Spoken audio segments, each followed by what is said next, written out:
let's talk about your slushies. Yeah. I mean, this is like, not healthy, I'm imagining. Definitely alcoholic. Once we finally got approved, it was, I want to say like March 10th or 11th.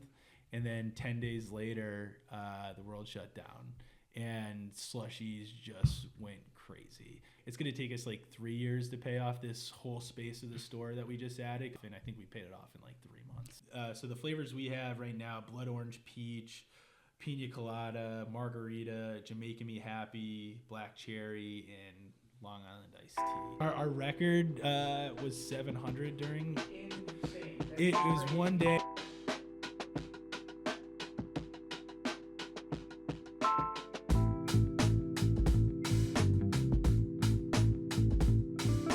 Welcome back to the BrewedAt podcast. I'm your host, Richie Tevlin, joined as always by Evan Blum. And today we welcome on Dave Argust from Beermill. Just Beermill, not Beermill West Chester? Beermill West Chester, okay, Beermill, either cool. one works. Cool. So if you're not familiar, Beermill is, a very, very cool beer distributor in West Chester. So it's like in a college town, but you guys are like very craft heavy. So I know, I've known who you are. I'm trying to sell beer now. Like you're somebody I need to talk to. And the last couple conversations we had with beer distributors have been great conversations. So I'm excited to hear what you have to say. Yeah, so I started at Beermill just like pretty much the rest of my employees did. I started in college. I really, I guess I liked craft beer, but I don't think I knew a whole lot. I think I might have had like 3 or 4, and my dad was a huge craft beer guy, so that kind of got me into wanting to work in the beer industry. Was it at West Chester? Yeah, well, cool. I was in West Chester. I started when I was 21, like fresh. Just wanted kind of a discount, I think, too, at the time. That was a big perk of working there. And then I just kept working there throughout the rest of my senior year, and I got super passionate about it. I started hitting, like going to different breweries, standing in line, waiting for beer. And it just became like a huge passion for me. And then the owner offered me a full-time position after I graduated and just never left. Nice. Yeah. Still living the dream. Yeah, still living the dream, loving West Chester. Beer. Yeah, exactly. That's actually a good one. I like that. So I guess it's probably very cool for your employees that they come in and they see you, like you started just as they were. Yeah. And now kind of look where you're at now. Yeah, no, it's I think anybody, especially if you're looking for like a passion and you get to work at it every day, like for me, that's like what beer is, especially craft beer. Definitely. So I want to kind of touch on this from the start. You guys are in a college town. Yeah. So a lot of the other beer distributors that we have on, if they're very craft heavy, like you probably have a much different clientele than them. So that like, I'm kind of interested to hear like you have this like dichotomy of like old men craft beer and like these young college kids coming in. It's wild. We have like I'd say like 3 different categories of people that come into our store. Definitely a lot of college kids, but that's September to December and then like February to May. Then we just have the locals. West Chester's Chester County is one of the wealthiest counties in Pennsylvania. So like we have, and that's kind of like the demographic of craft beer is definitely just like a wealthier people. That's just kind of how it is right now. And then we also have a very big like Hispanic Mexican demographic. Okay. So we're also selling like a ton of Modelo and Corona. Then we got Natural Light and Lucky Streak and Keystone Light, and then we just got a ton of craft beer customers, which is like super fun. And I'm not in the judging business; I'm just in the selling beer business, is what I like to always say. So it doesn't matter what you like; it's just as long as you're having fun doing it. Yeah, it's awesome. I mean, I like the idea that you can like sell beer to these people that are like just drinking Natty Light every weekend, but then you have these options right next to it, like. If you're interested in this, you can kind of like bring them over to the craft beer side of things. Absolutely. And I see it happen all the time. It's like people, and it's also like even people going from craft beer to just a Miller Lite. Yeah. It's like, just as I always say it, just have fun.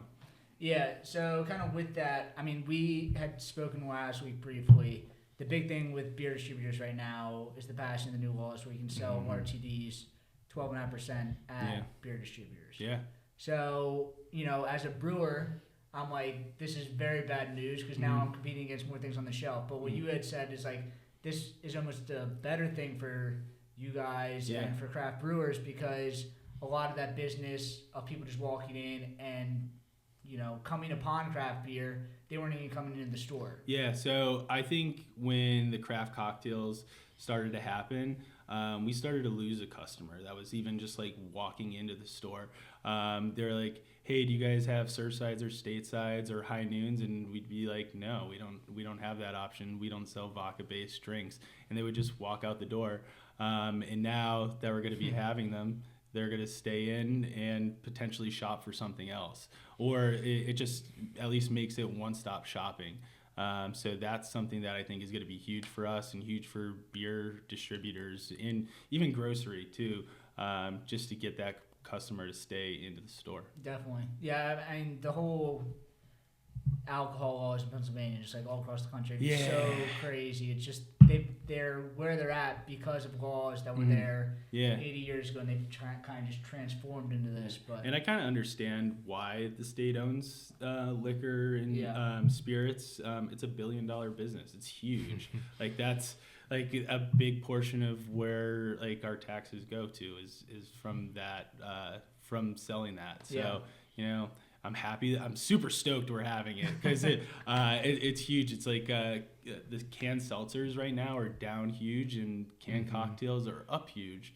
So it's a really exciting time. Really excited for September. Nice, cool. So I mean, to take a step back, can we walk through, I guess, back to your journey of like kind of taking over here or Beermill story in general? Yeah. You guys kind of been around for what, 18, 20 years? Yeah, so Beermill opened in 1997. Sean opened it, and it was a struggle. It was a tough time. It was kind of on the rough side of West Chester. And most people that lived on that side of town during that time know it. Like it wasn't a great side of town. And then just West Chester just continually grew throughout the years, and then the business just ended up growing more and more, and which has been awesome. I started in 2016. Okay. And then I did take a small hiatus of working there part-time, and then I started at a social media marketing agency. Cool. And that kind of got me my background and kind of how I grew the Beermill social media pages. So I learned a lot at that first job.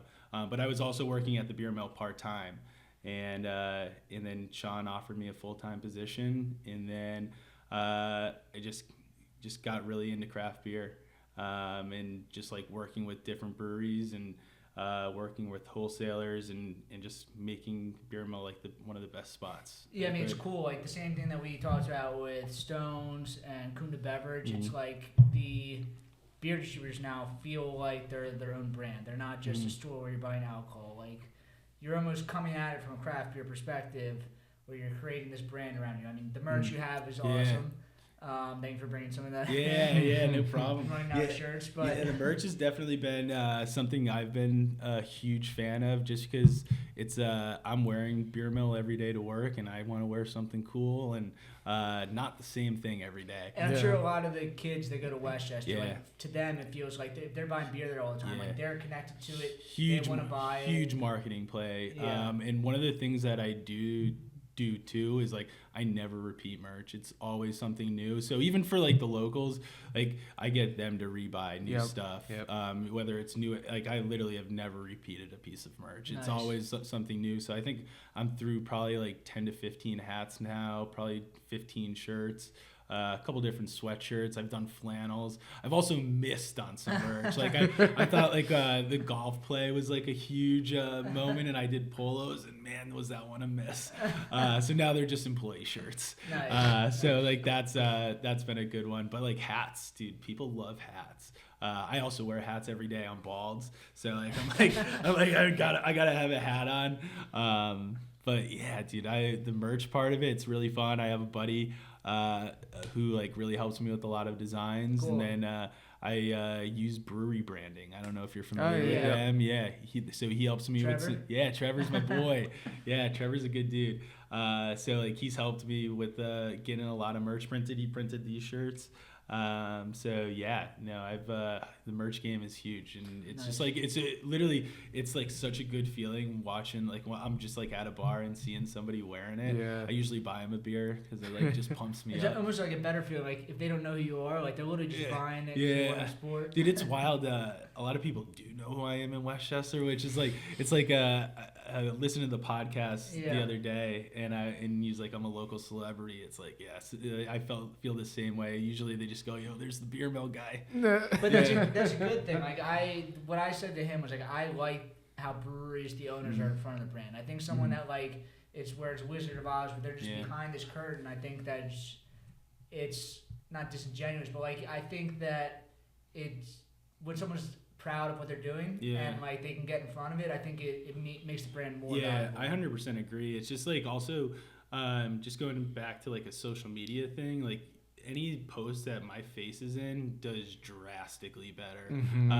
Or anything that like my face or anybody on my team's face is on. Social media just like literally gives you so many bonus points for that, and they love it. So and then it just gets everything out there more, and just getting a conversation started is huge. That's interesting you say that, because Rhythm Brewing out in Connecticut we were talking about earlier, same thing. When I was just looking through some of her social media, it was so obvious that every post that she was a part of, the like ratio was just like blasted so much higher. Yeah, it's wild. I did it was more of just like a funny social media play, but a local bar in West Chester, Jitters, did a hot dog eating contest last spring, and I was just standing there and I'm like, maybe I should put this on live. And I just put my phone on. I started filming like a live Instagram reel, and it was like one of our most viewed videos for a few months. So it's like I think I got like 8,000 views. I was like, dude, nothing was even close to that for the. And oh my god, I felt horrible during that whole thing. I found out at the last second I was participating, and I wanted to do it. I thought it would be funny. That's why I was thinking the whole time. Free hot dogs. Yeah, free hot dogs. I did okay. Not that great. The guy that actually won it, he competed at the Nathan's hot dog. Wow. Really? Dude, he crushed. How many did you get down? I did 8, but I got disqualified because I started throwing up. After 8 hot dogs. After 8, I did 8 in 10 minutes, but once you throw up, you're out. You're out. It was brutal. It was a tough. Was the 999 challenge. 9 beers, 9 hot dogs. Oh, at the 9 Phillies innings. stadium or Yeah. just a baseball thing? I forget. Did you give that a try? My roommate did it. I think he did like 5 or something. Yeah, I don't know. So we just heard how intelligently my roommate squeaks. He also ate. Hot dogs, Yeah, drank a bunch of right. beers. Dude, that was it was a tough one. I'm not gonna lie. But next year I'm gonna come back. My goal is 10. Okay. 10 and keep them down.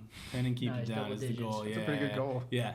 No, I came in if I didn't puke, I think I would have came in 4th place. Like, pace yourself. Yeah, next time. Yeah. So your social media, when you took over your social media, when was that? And then did you see how are the differences you've seen since then? Yeah, so I created this all the social media. So you didn't have socials. We didn't have anything. Wow. Well, we might have had a Facebook. Yeah. Facebook was but it wasn't being used. He wasn't posting at all. And it's definitely one of the harder part of my jobs. Like there's weeks where I'm crushing, hitting a post every single day. Right now creating reels, that takes a ton of time, but I created them all and grew them. And it took a lot of time, but it's also a fun hobby too. I enjoy it. Creating the reels now, video is huge. That is another thing that does really great. But yeah, it gives personality to your brand. Yeah, 100%. And I don't want them all to be corny, funny videos, because I think that takes away from it. But creating ones where I'm like actually telling people like what I like mean, the eagle beers taking do. a shit was very funny. Yeah, that one was hilarious. My girlfriend was begging me not to do it, but I'm like, I already did it. I saw it. It was too very funny. But right now, I got a really good group of guys on my team, and they could pump out videos like no other. They're literally Gen Z, these dude. kids are built for They're it. fast, dude. They create the one kid created a video in 15 minutes, and I'm like, Oh my I'm God. watching it, and I'm like, that video would have took me an hour and a half, like, and it would have like crushed my day. I wouldn't have gotten anything done, and it's also like just giving like some of your guys some trust to like do that stuff. I'm not letting them post it, but I'm letting them create it. Well, they feel more connected to Yeah. it, and then their friends see Oh, it. dude, that's then they wanna 100%. come They're shopping sharing there. it with all their friends too, Yeah. which is like pretty awesome. And like they have a bunch of friends. Some of them are in the fraternities at Yeah. school, and like they just have a big friend group. And they're also like, I'm blown away. Like some of them are funny. Like the one I posted today,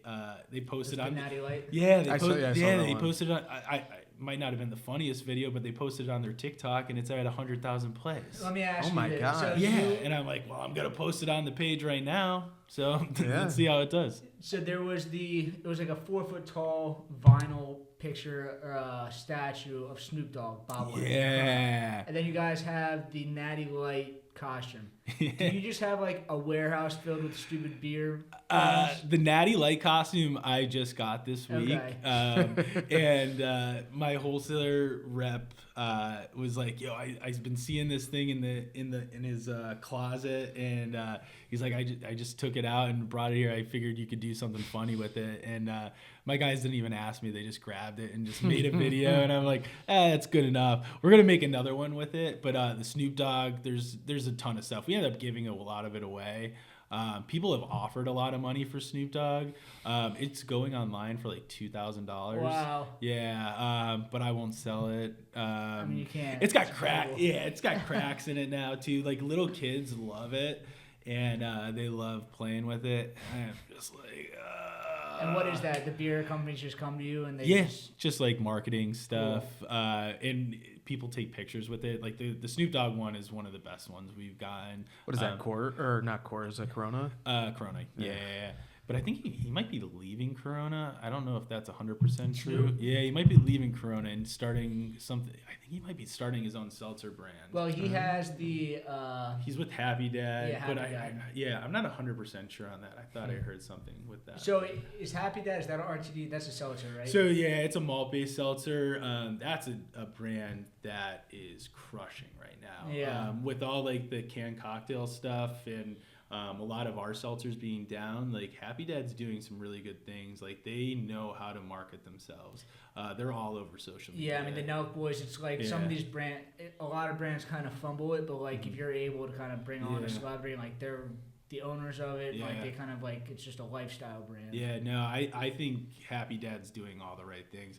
I don't know if I don't like seltzers, so I'm not the right demographic, but they've kind of found a way to get young males drinking seltzer. Yeah. And it's pretty impressive. Yeah, and the normal size cans. Too. Yeah, the normal 12-ounce, not skinny cans. Yeah.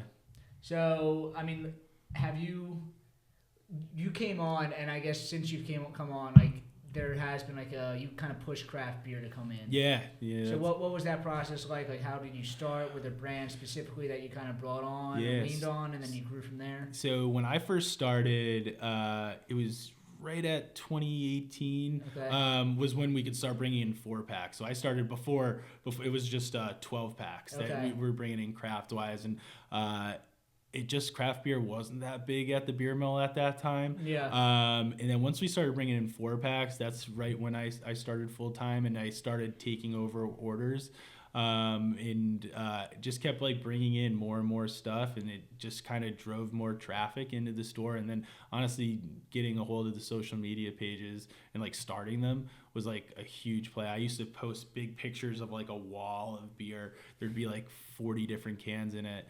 And that I think was what started driving people to our store to buy craft beer. I mean, it's like people come in and it's like going to like an adult candy store. Like exactly. Even if you're not buying can't buy everything, but like you go in there and buy one 4-pack, but you're looking at everything. You're seeing it all. Yeah. So it just it kind of just like skyrocketed at one point, and then I also think us, instead of putting it on the shelf in like our warehouse, putting it into our coolers. So most of like the really good craft that you see in our store, like anything over $20 a 4-pack, is going into our walk-in cooler. I like also how you have the 6 stools, the craft 6 stools on the wall. I mean, when we had Nick and he was talking about having the 6 stools somewhere, and he said it was a big deal to like have the keg ring, because like if you just look at a keg, it just looks like a keg. You have to look at the ring.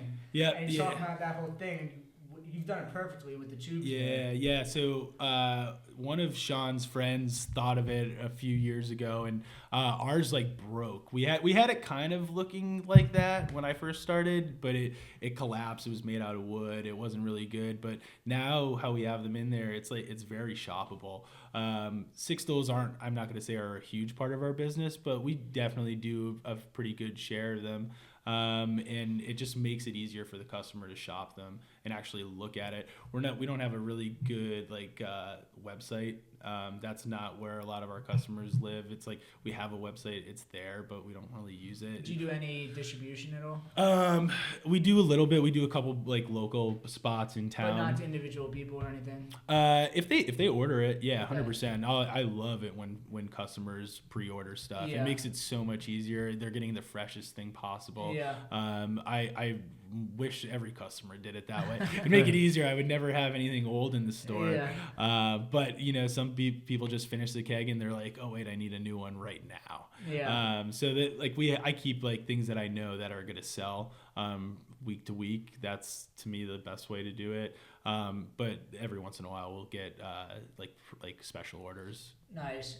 So you guys have the large craft stocks. You guys also have like a lot of imported beer. Yeah, like imported craft beer. Yeah, import like lagers are starting to come back. I remember 4 or 5 years ago, I couldn't sell a lager or pilsner to save my life. Now that's all I drink, and we are selling more than ever, which is like really awesome. I think this is one thing I don't like about the craft beer industry right now. Yeah, is like they're pushing. It's like even craft brewers are like starting to market heavily, like individually, like drinking Miller High Life and drinking like imported German lagers. I'm like, we're all hurting right now. Can we market our own beer? Like, exactly. We are pumping the shit out of everyone. Like, everyone's like, you must drink Guinness. I'm like, let's not give money to Guinness. Let's just start supporting ourselves. Guinness is so big, and nobody like somebody should make like a dry stout like that. Low I think ABV. a lot of people try to. It's just making it Guinness that tastes like Guinness. The name Guinness is so big. It's the same thing with like wheat beers. It never has issues. So like there's not really, nobody talks bad about it. Yeah, 100%. And it's like same thing with wheat beers. Like if your name's not Allagash, it's so hard to get your draft online. Like I struggle selling it. If it's not Allagash, it's like it's gonna sit there. I mean they're so iconic that they've become like it's Band-Aid. Like you're gonna make like a Guinness beer, you know? Yeah. 100%. There's a lot of beers in the store that like I'm getting that nobody else is getting. Oh, really? So like it's like Human Robot.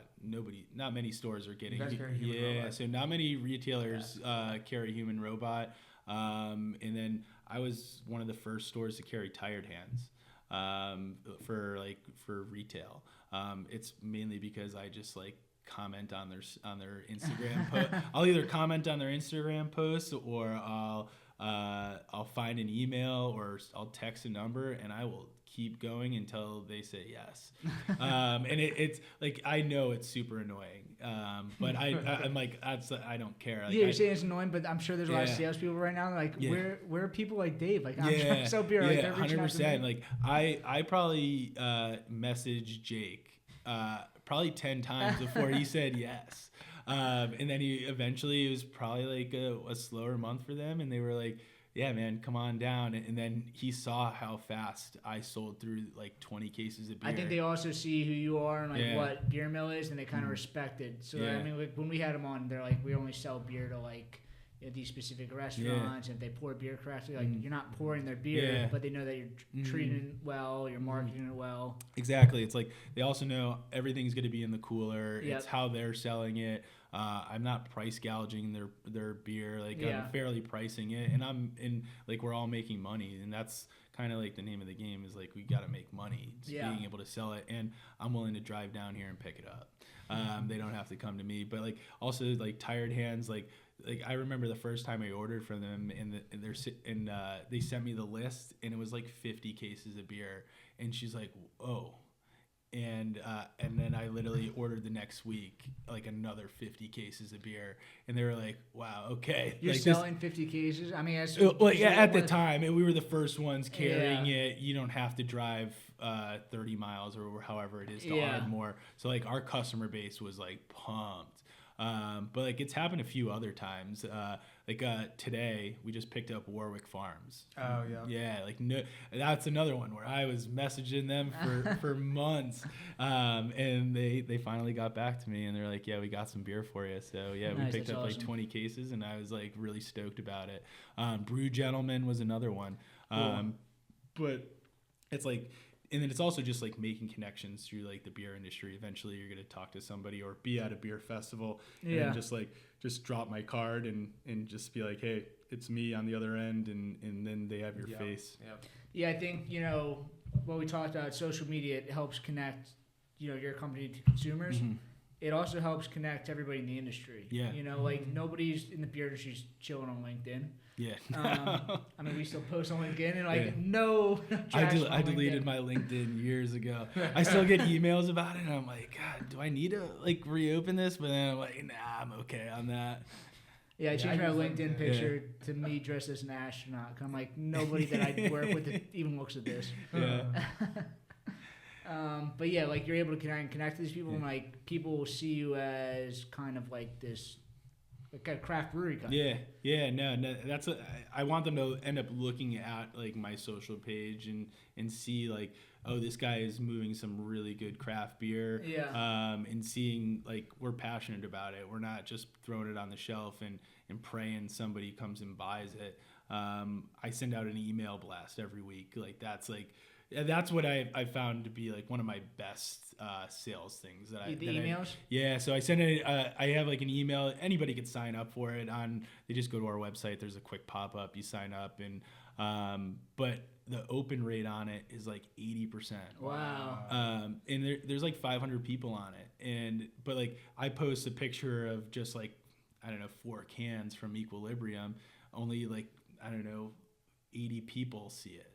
It's like that's a huge difference. Yeah. When I have 4,000 followers on Instagram. Yeah. So it's like the email crushes, and it's also like posting my story works. I'll take screenshots of it every Friday. Like I send it on Thursday. Everybody that gets the email gets it first, and then the next day anybody that's following us gets to see it. Cool. But it's like it's free to be on it. It's like it's no secret. You just gotta kind of figure it out on your own. And I tell more locals about it because there was a period of time where like I had a lot of people from like Maryland and Delaware coming into our store. Wow. Like just stealing beer from like our locals, and it was like getting me really frustrated. And I was like, all right, I'm gonna try to do something a little different here. That's so fun. Like you're in a much different position than a lot of other people. Like you built this great brand, and like you're like now trying to like strategically choose and like take care of like the local customers. Yeah, making sure they're cool. happy because like they're like I keep getting beat out for some of these cans. Like I'm not getting Heady Topper, and I'm like, well, dude, I don't know because they weren't on social media, but almost everybody has an email. Yeah. So like that's what helps, and I send it out at the same time every Thursday. It's always at 4:00, or at least I tried it for it to be. I just wait for everything to be in the store. That's like my goal. That's and cool. Then I send it out.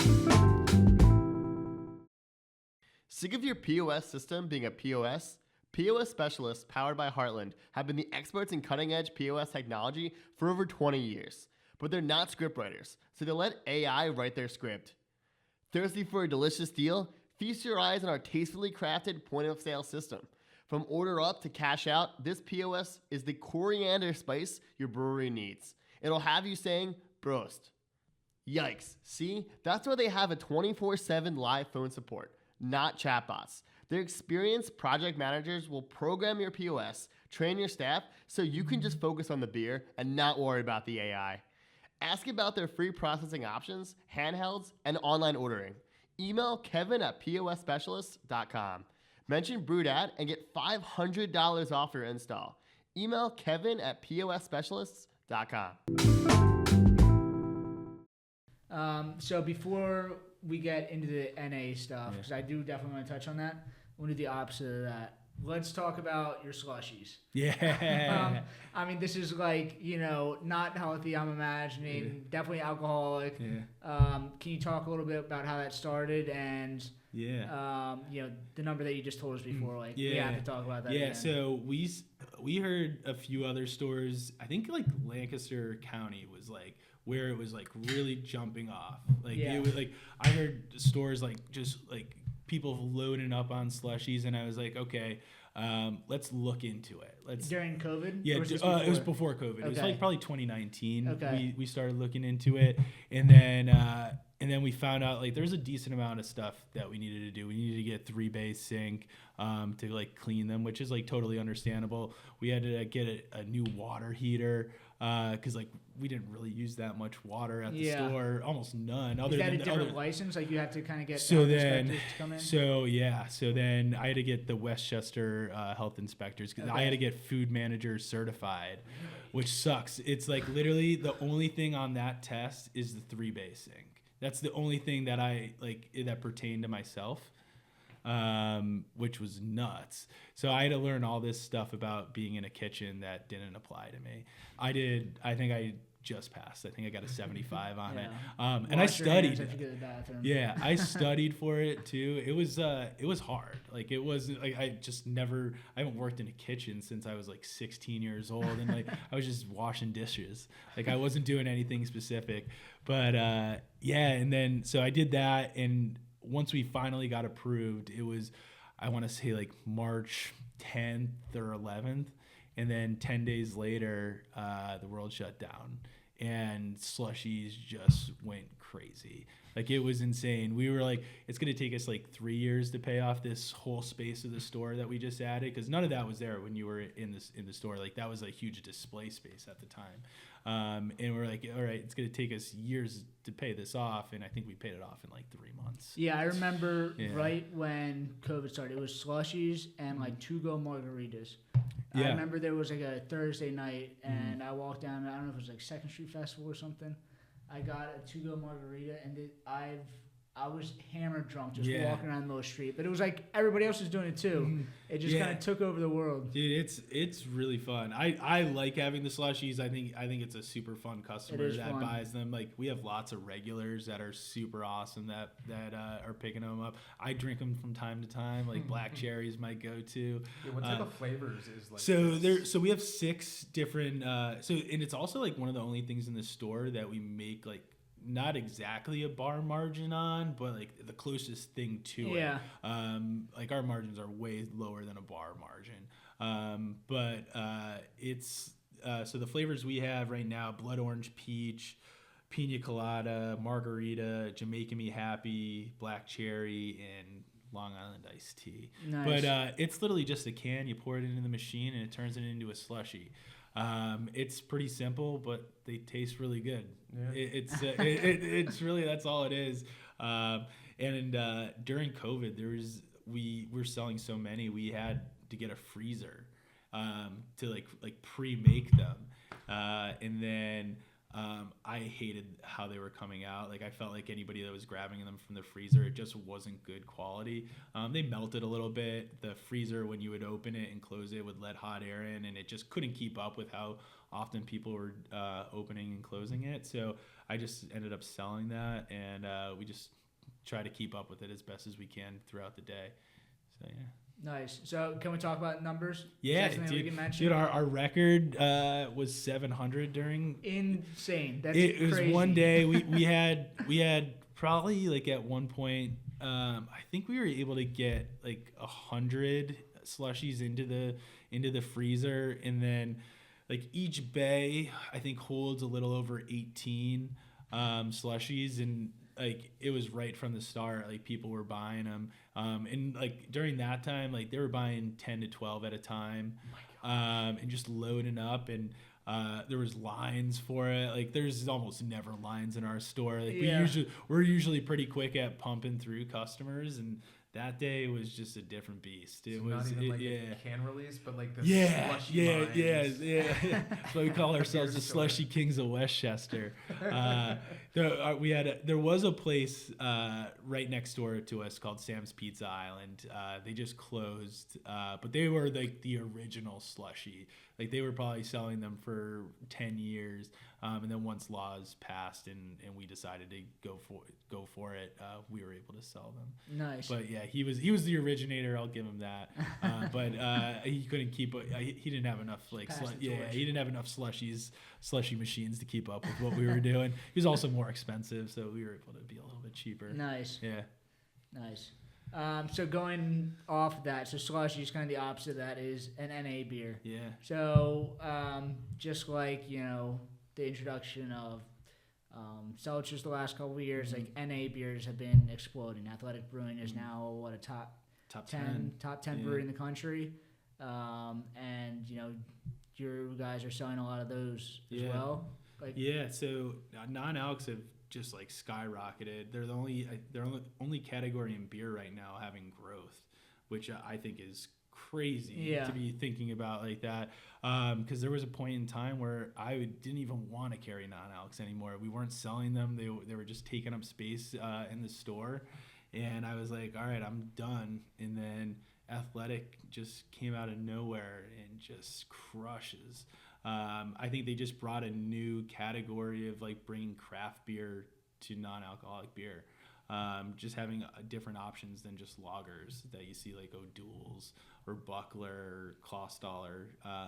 And Athletic is definitely one of the most fun brands. They're really active on social media. They're sponsoring athletes. Mm-hmm. They're doing a lot of the right things. And there's been a lot of other brands now popping up. Like I think this year we probably got at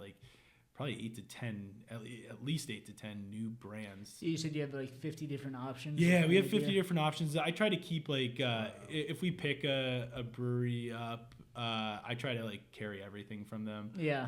And fill the shelf, because usually like I know me as a consumer, like I'm loyal to breweries. If I have one bad beer from a brewery that I felt like I spent too much on, I'm like, I'm never drinking that brewery again. I'm done with them. But yeah, no, non-alcs, like we now have Athletic, Best Day, Deschutes went all in on theirs. Tired Hands Is that just put Deschutes out. NA? Yeah, I got Deschutes right here. Could I try that? Yeah. This is the NA one? Yeah, dude, they went all in on their stuff. Like I think they launched in 48 states. Like they went the right way for it. I think it's pretty spot on to a fresh squeeze. Like it literally doesn't miss. Yeah, I think something really interesting is like you said, you're a frequent it's not bad. NA drinker. Yeah. And it's definitely a different perspective, because I know Richie isn't the biggest fan. I understand. Pro Yeah. alcohol. But I love that idea, and just like where do you see like that when you drink that sort of thing? Like why? Yeah, so I started drinking NAs probably like 2 or 3 years ago. I was training for a marathon really hard, and Saturdays were always my long run days at like, I think we usually start them at 5:30 in the morning, but I still like love going out on Fridays. So I would just drink NAs out with my friends, or I would go 1-and-1, just so I wasn't hungover at 5:30 in the morning. And then it just got me into trying a bunch of different ones. Like I started with Athletic just because they were the craft beer option, but now I've tried a ton of other ones. Are you drinking any hop seltzers or anything like that? I've tried a couple of them. Not my favorite, Yeah. like the Lagunitas Hoppy Refresher or the Sierra Nevada Hop Splash or They're not Hop great. Water. They're not my favorite. I think they're great options at bars. Like I know Iron Hill in West Chester, they have a Hop Water. Not my favorite, but it's an option. Like if you're not feeling like having a beer.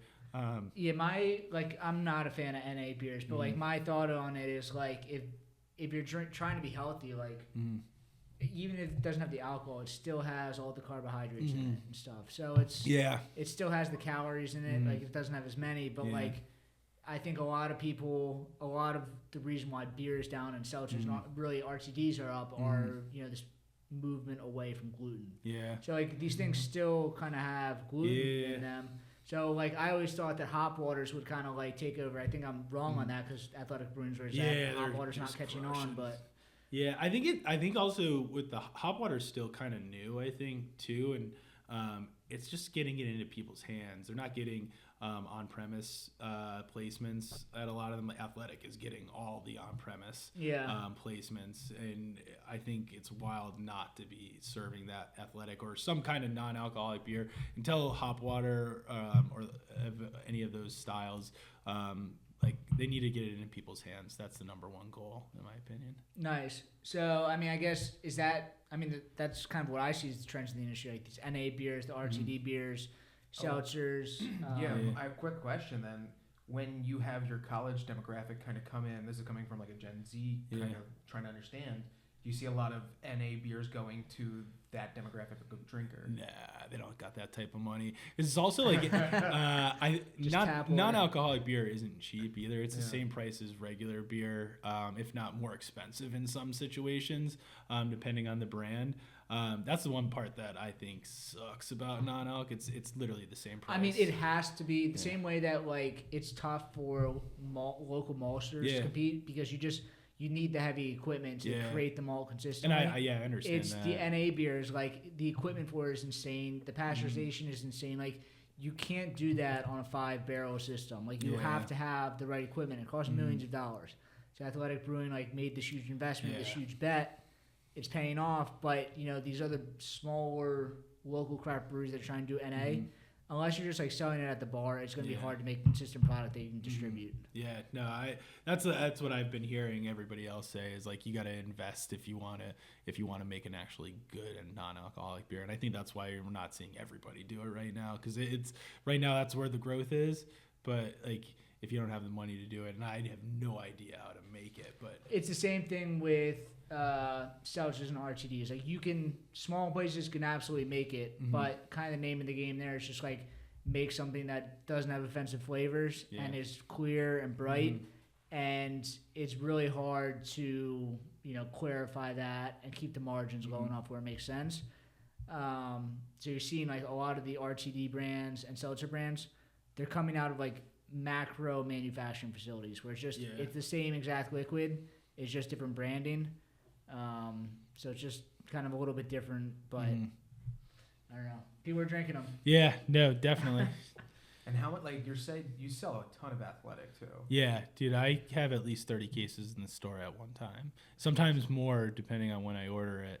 But yeah, I've sold out of it multiple times. Like, that person isn't buying just a 6-pack. Like, they're buying multiple cases, just to like keep at their house. Like I have multiple customers that will buy like 3 cases of a different Athletic. So you've been working here for now like what, 12 years, 10 years? 10 years, 8 years. 8 years, I think. So you've seen kind of the full year, 8 years. What are the big days for you? I mean, you guys are in college town, so I imagine like move in. Is it Super Bowl day you get crushed? Is it July 4th? Or like, are there some days that like would surprise us that are like everybody's drinking, everybody's coming in? Yeah, homecoming is huge. Okay. Thanksgiving Eve is by far our craziest day. Like that day is jumping. I think it's jumping everywhere. I think some people might think it's more of a bar day, but like it's by far it's like the number one drinking day. Yeah, like it's insane. Like that's really big. Obviously 4th of July, homecoming. And then actually this weekend coming up is pretty big just because like it's moving and then it's moving and then there's like a small music festival behind the Beermill. It's called Look Around Music Festival. It's literally right behind the Beermill in this open field. They started 3 years ago. So that's a pretty cool day. And nice. Then Porch Fest in West Chester. Is that a college festival? No, they do it. I love how they do it. It's literally the day in the spring, the first day of weekend of spring when the college kids move out. So there's like no college kids there. Okay, it's great. It's great. It's literally like great for like locals. The police are really cool with like open container, even though it's like not allowed. Yeah. They'll like stop you if you're like being an ass, but it's like pretty awesome. Like just a ton of bands playing on people's porches. They literally started it probably 3 or 4 years ago. I think it's my favorite day in West Chester now. It's awesome. Nice. That's a cool one. Just now getting into some of the RTD stuff coming up. Yeah. Like, are there any brands that you're like almost thinking about already? Like, I mean, it's got to be Surfside, Yeah, right? statesides and surfsides. Yeah. That's like 100%, like number one without a doubt. That's like literally the brand that people have been asking for since the beginning. They're Philadelphia I mean, brand. truly local brand at number 4 RTD Yeah. in the whole country. Yeah, and they're doing marketing. They're spending money on marketing like nobody else. Like they own Citizens Bank. Like they literally are everywhere. That's all people are seeing. Full-size billboards Yeah, at 95. yeah, Billboards everywhere now. it's insane. Like for a while, like people are just walking in and out. Like they're like do you have stateside surfsides?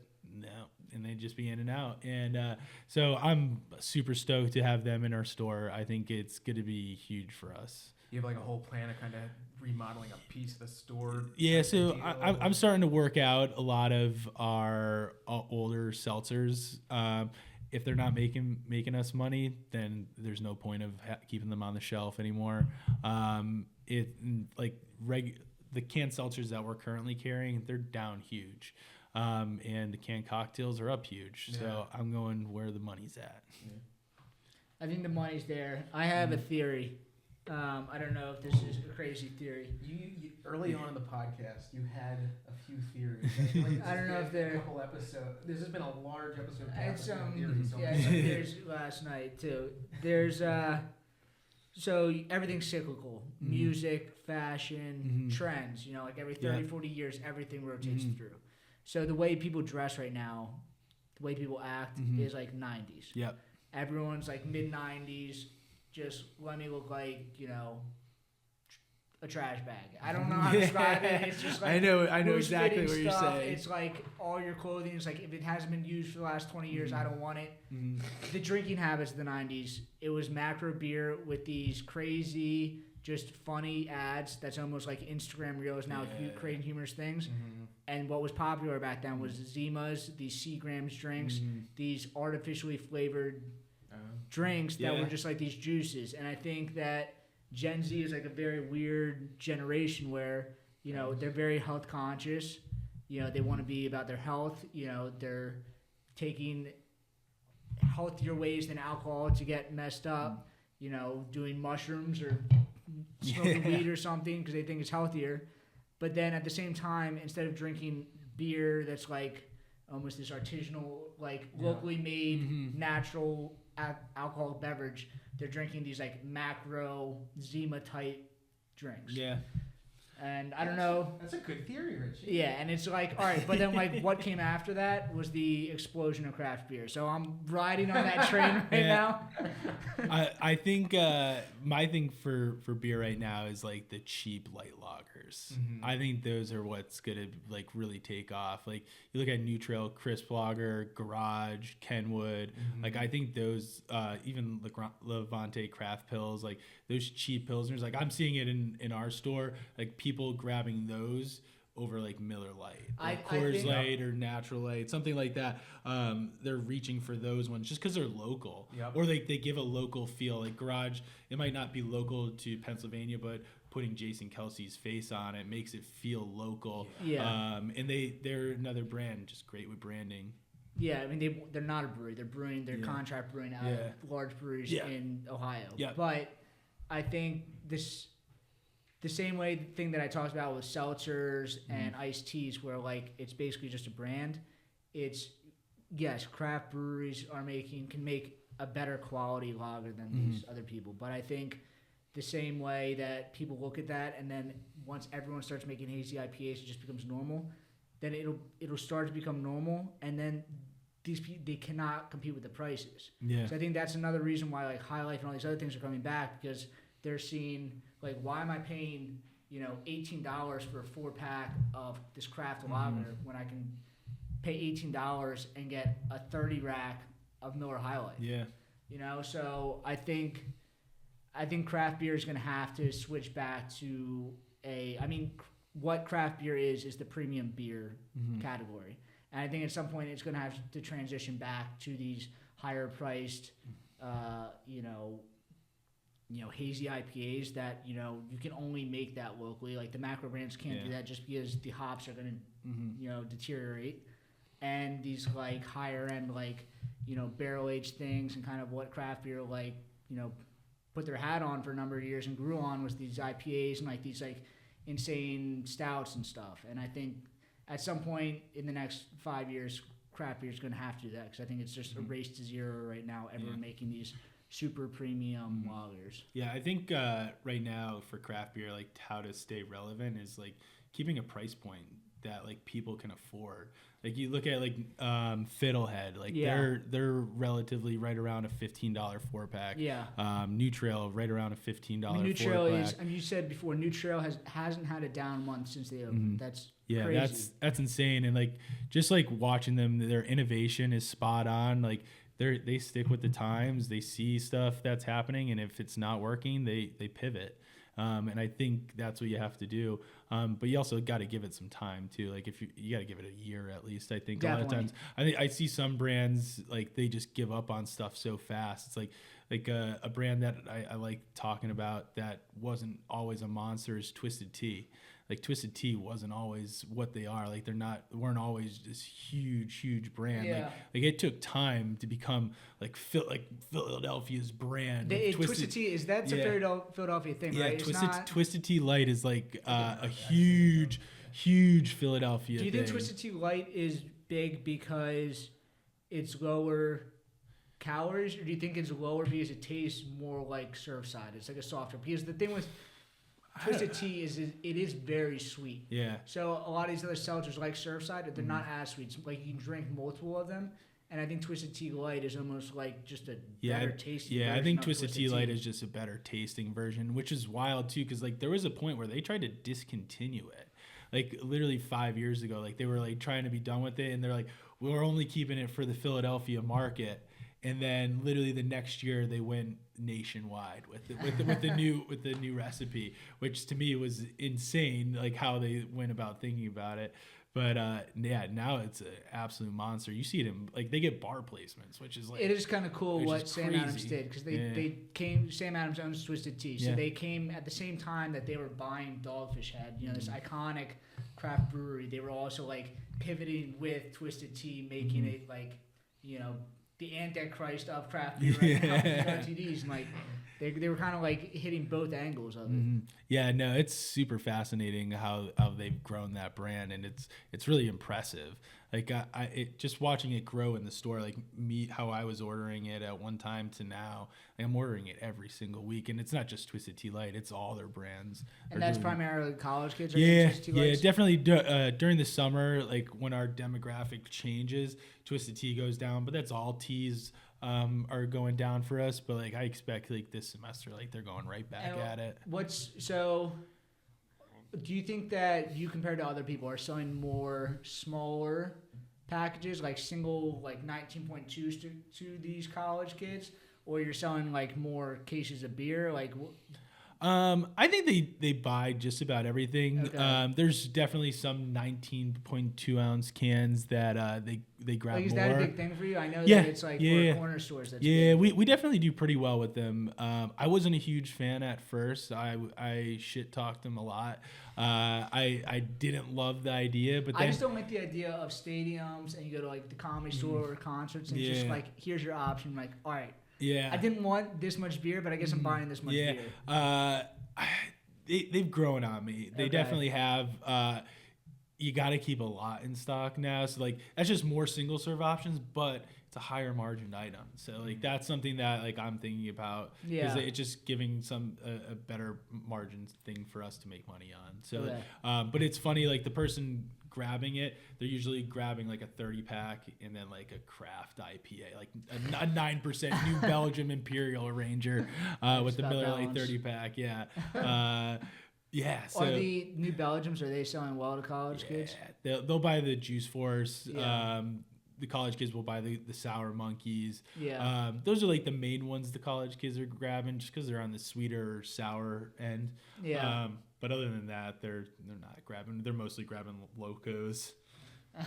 Locos or Twisted Teas out of that. Do you cooler. sell 40s? I guess 40s. Yeah. I went a while without carrying 40s, and then we just kept bringing more in, and they kept selling. So I was like, and they also just switched back to glass.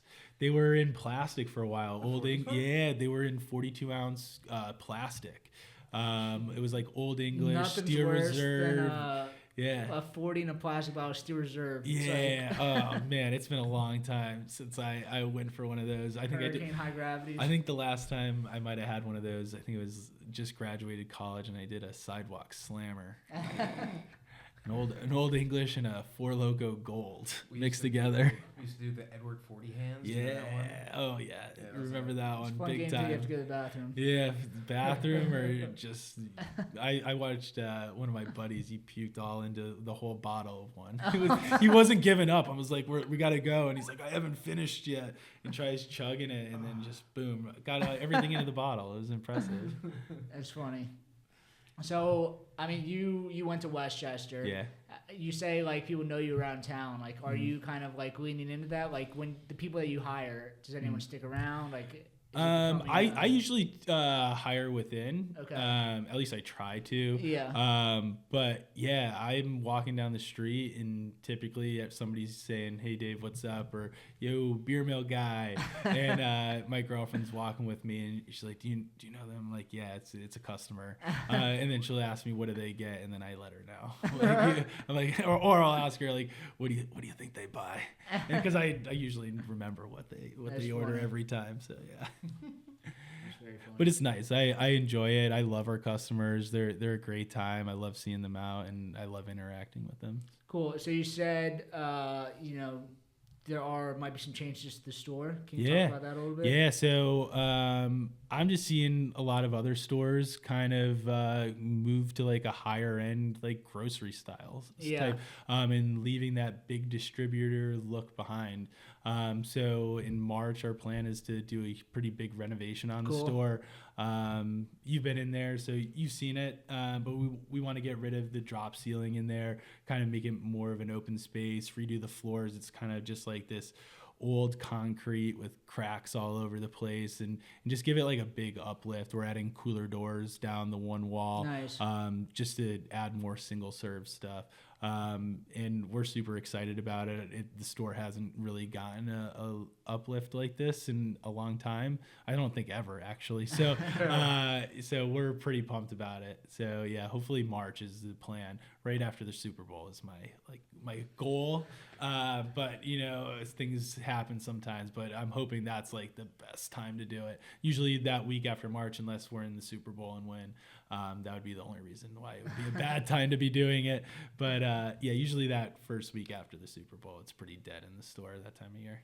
Yeah, and I think I've seen, like, just through Stones we talked, and there's just a change in the way that beer stores are kind of operating and like interacting with customers. Yeah. And I don't know, something that I think just garners more of a like experience to that itself. Yeah, just going into the beer store. Yeah, it's not just like 30 packs and cases going out the door anymore. It's 4 packs. The customer's spending a little bit more time in there.